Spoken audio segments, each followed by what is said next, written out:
Hello, YouTube. Welcome to another episode of IndieCent Exposure.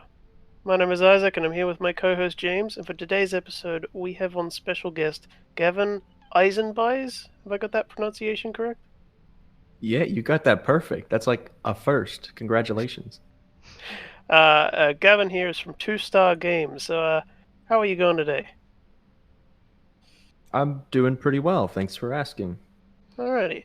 Now today we're having a look at your game Cloud Climber. If I'm understanding correctly, this is already a finished game out on Steam as of now.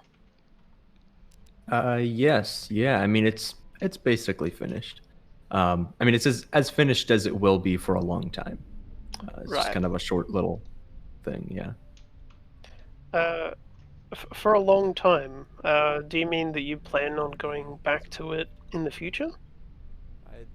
Uh, you know, I might consider it.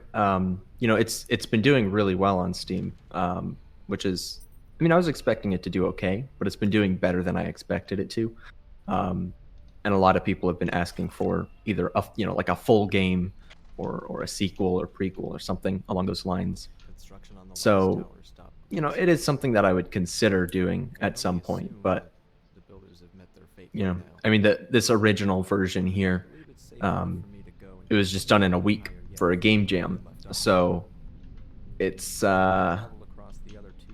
it's not necessarily something that I want to get back into right away. It's just kind of a nice break from my normal everyday work. So I don't see it happening anytime really soon. Just because I've got my main project, My Beautiful Paper Smile.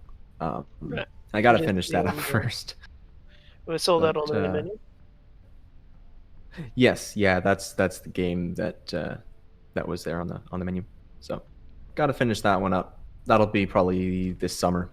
So maybe after that, but we'll see. I've got a lot of other ideas brewing that I'd like to work on in the future.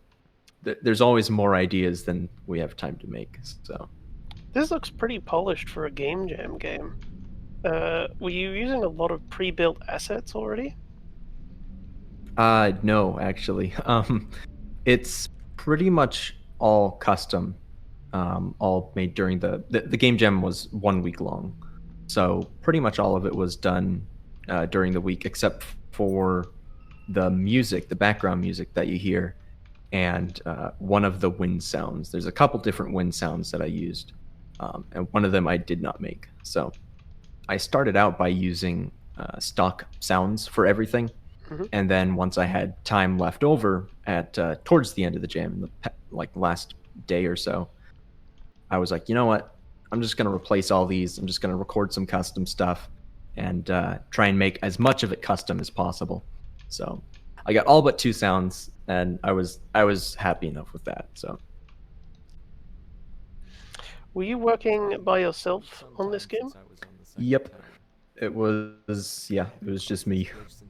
Did you want to be working with anybody else? And I think it would have been nice to have had like a programmer or somebody that's more experienced in like gameplay design, that kind of thing. Because as you can see from the gameplay here, it's pretty minimal. You read notes, you click buttons, and everything is very, very simple because that's all I had time to do. You know, I was kind of trying to put a lot of the focus on the art and story because I just generally am not as good at gameplay. So I think it would have been really cool to have had like a gameplay designer, programmer, kind of more logical person on board. was there any particular part of the game, making the game, where you really felt like you were really held back by the fact that you didn't have the expertise that a dedicated programmer or designer would? Um, you know, I think I probably felt most held back just when planning it out, just in like the first day.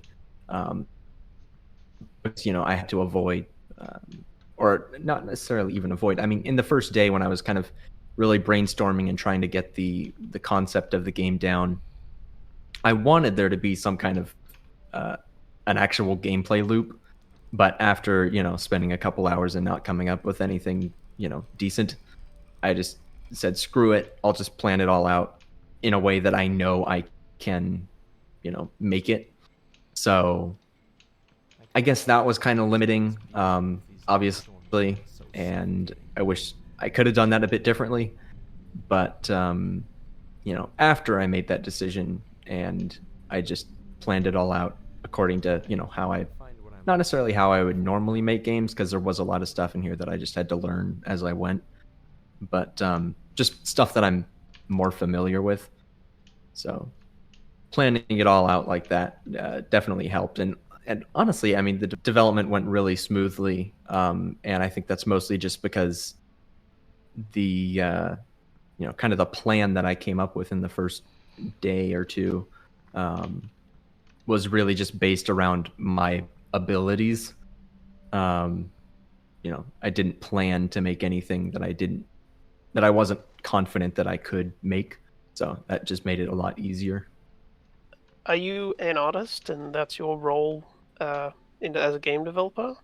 Um, yeah, I mean, so Two Star Games consists of just me. So I have the role of everything. Yeah, But I'd say I indie game maker, jack excel of all more trades. in yeah, yeah. But I'd say I definitely excel more in the art fields, storytelling, that kind of stuff. So that's usually where I try to put the focus in my games. But yeah, I'm still trying to get better at the whole gameplay thing. Trying to learn the tricks of that trade. I like to imagine that the ground is just below that dust color down there. That we're only like 10 stories up. Yeah. Well, hey, maybe you are. I don't know. I haven't been paying the most attention to all of these notes, James, but you have. Could Yes. you give us a real quick rundown of what exactly is happening in the game right now? Well, it sounds like there was some kind of conflict between towers, over resources, mostly water. That sounds of it. And then so there's a mixture of that, and then there's just exposition about their gripes with each other, and but it sounds like there was some kind of almost mutiny that maybe led to the deaths of the other builders. Right, so the general concept of this game, having to build towers to reach up to get the water, where did this concept come from? Were you just trying to perhaps set out and make a climate change statement with this game? Um, well, it was not climate change related. So I guess I'll go through kind of the process. So in Jam, everybody's given a theme. Yes, Everybody always a has the theme. same theme. You know, and so the theme for this jam was "It's been a long time, but we're not done yet." So it's a bit obscure, but I decided it would be kind of cool if maybe people have been building for a long time. That was something that came to mind. Mm-hmm. Um, and so sense that maybe people have been building towers, because I mean there's if you use your imagination a little bit and don't take into account gravity and building codes and all that stuff, like there's no limit to how high you can build, right? you know and so I thought towers would make sense, but then I had to come up with a motive. So I was like, well, why would people be building towers up into the sky for no apparent reason? I had one idea, or maybe like they're trying to like get up into the heavens and become gods or something, or but eventually I decided on, well, hey, what if they're trying to get into the clouds? What if they're trying to get water? Maybe all the water is dried up, they're just in a desert world. And that just kind of made sense, and that stuck, so I just went with that. But yeah, about like 2 days in, I realized I was like, this kind of has some climate change themes to it, I guess. Yeah. That were not particularly intentional, but they are there nonetheless. So, yeah. Can I jump? Is this you behind the voice, Gavin? Yes, it is indeed. Yeah. I suppose you're quietly sitting here cursing your own voice then? Oh yes, I am. I didn't want, I didn't particularly want to voice act in my own game, but I figured I'd get more points in it for the game jam, so I decided it'd be worth it. Yeah, it's never. I mean, you joked about it, James, but I really did think that was how the game was going to end, is that he was going to jump off the I know. tower. I thought he was too. That felt extremely dark. I've watched so many Let's Plays where people get to that ending part there, and they're like, "Oh no, don't jump, don't jump," and I'm like, "What? Why would they think he's about to jump?" Like that never crossed my mind when I was developing it. I was like, but it just appears that way to a lot of people. So, oh well. Thank you. Mel, I think this is kind of a bit of an elephant in the room, but are you the developer of Bendy and the Ink Machine? No, I am not. Aware of the I wish I was, because similarities I'd have a in whole lot of art money. style, But was it accidental okay. that you've ended up having such a similar art style to Bendy? I think so. I mean, because it is funny because I was fully aware that Bendy and the Ink Machine existed, where I started doing this art style, and Bendy was definitely an inspiration, but not so much that I was like, I want that art style. It was more so that Bendy, Sally Face, Cuphead, there were a lot of big games out that I was looking at. I was like, dang, all these games have such cool art styles, and I should really do that myself.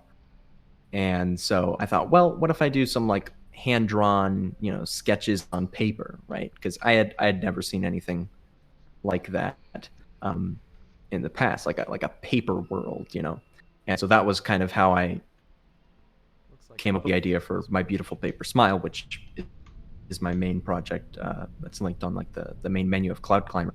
And so that game, it's all black and white, so it's the same kind of monochrome aesthetic as Bendy, and there's definitely some resemblance in that game, but then when you get into this game and it's like first person and it's got some of the same colors going on, it's I could totally see where the comparison comes in, and it's honestly, it looks more similar than I'd like it to, because I do want to be able to have like my own style. I didn't really care that much though in this case, since it was just a game, and that was really my only intention with it, was to enter a game jam. But then it just did a lot better on Itch.io than I was expecting, so I put it on Steam, did better there than I was expecting. So sort of accidental. Wish it was a little different, and that's definitely something that I'll probably try and work on more in the future, just with future projects, trying to separate myself a little bit more. All right, we're going to wrap it up here. Thank you again for coming on, Gavin. Yeah, and thanks for having me. I'll leave a link on the screen and in the description to the game if you want to play it for yourself or support the development of it, or his other projects. Otherwise, please like and subscribe if you'd like to see more of IndieCent exposure, or send us your game if you'd like to be featured. Adios, YouTube.